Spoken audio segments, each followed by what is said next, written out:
विश्व का सबसे प्राचीन और सबसे बड़ा लोकतंत्र है। भारत के गौरवशाली अतीत की साक्षी दिल्ली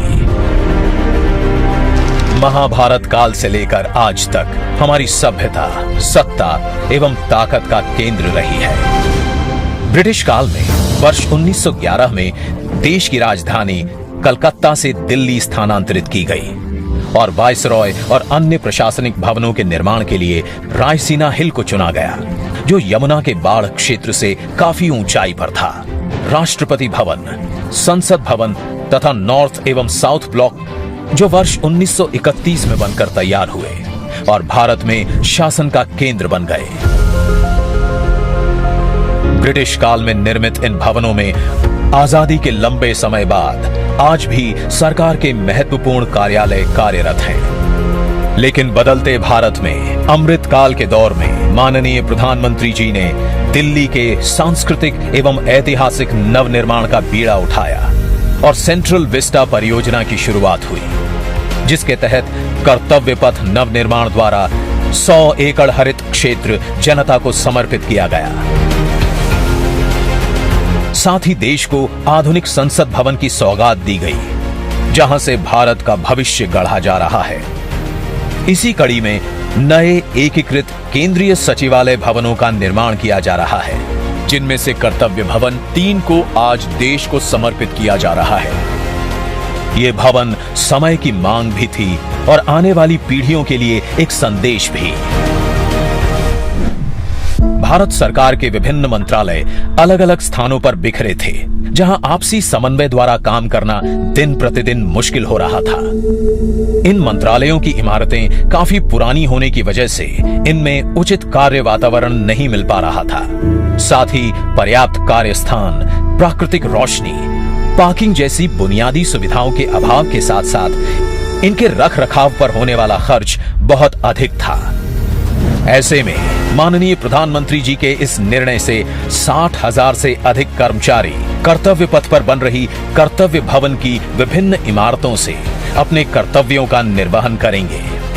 इन इमारतों से मंत्रालयों की कार्य क्षमता एवं दक्षता में वृद्धि होगी और निर्णय प्रक्रिया में तेजी आएगी, जिससे जनता के काम आसान होंगे। साथ ही सालाना करीब 1000 करोड़ रुपए की बचत हो सकेगी, जो विभिन्न मंत्रालयों के ऑफिस के किराए के तौर पर खर्च किए जाते रहे हैं।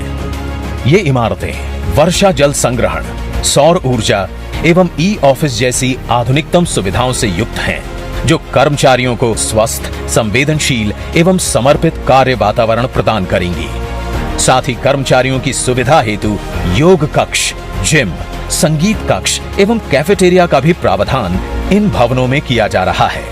नॉर्थ एवं साउथ ब्लॉक के मंत्रालयों को कर्तव्य पथ पर शिफ्ट करने के बाद इनके स्थान पर दुनिया का सबसे बड़ा युगे युगीन भारत संग्रहालय बनाकर ये भूमि फिर से देश की जनता को समर्पित की जाएगी। इस तरह रायसीना हिल से लेकर यमुना नदी तक के 30 लाख वर्ग मीटर क्षेत्र में दुनिया का सबसे बड़ा पब्लिक प्लाजा देश की जनता को मिलेगा। एक नई metro line Indraprastha metro station से शुरू होकर भारत मंडपम, इंडिया गेट, कर्तव्य भवन स्टेशन और युगे युगीन भारत म्यूजियम स्टेशन होते हुए रामकृष्ण आश्रम मार्ग मेट्रो स्टेशन को जोड़ेगी। साथ ही कर्तव्य भवन की सभी इमारतें भूमिगत रूप से कर्तव्य भवन मेट्रो स्टेशन से जुड़ी होंगी। इस तरह ये पूरा क्षेत्र एक आधुनिक एवं समग्र दिल्ली मेट्रो नेटवर्क एवं नमो भारत रेल नेटवर्क के माध्यम से जुड़ा होगा, जो न केवल राष्ट्रीय राजधानी क्षेत्र को जोड़ेगा, बल्कि एयरपोर्ट एवं नई दिल्ली रेल इंटरफेस के माध्यम से देश दुनिया को निर्बाध रूप से जोड़ते हुए दिल्ली को विश्व की श्रेष्ठ राजधानी बनाने की दिशा में एक महत्वपूर्ण प्रयास होगा। देश की राजधानी का ये ऐतिहासिक कायाकल्प विकसित भारत की नव आकांक्षाओं को साकार करने की दिशा में एक निर्णायक कदम साबित होगा। आज दिल्ली अतीत की गरिमा एवं भविष्य के संकल्प को एक साथ लिए आधुनिक भारत के नवनिर्माण एवं युग परिवर्तन की कहानी बन रही है। माननीय प्रधानमंत्री जी के विकसित भारत के संकल्प को साकार करने की दिशा में देश तैयार है एक ऊंची उड़ान के लिए।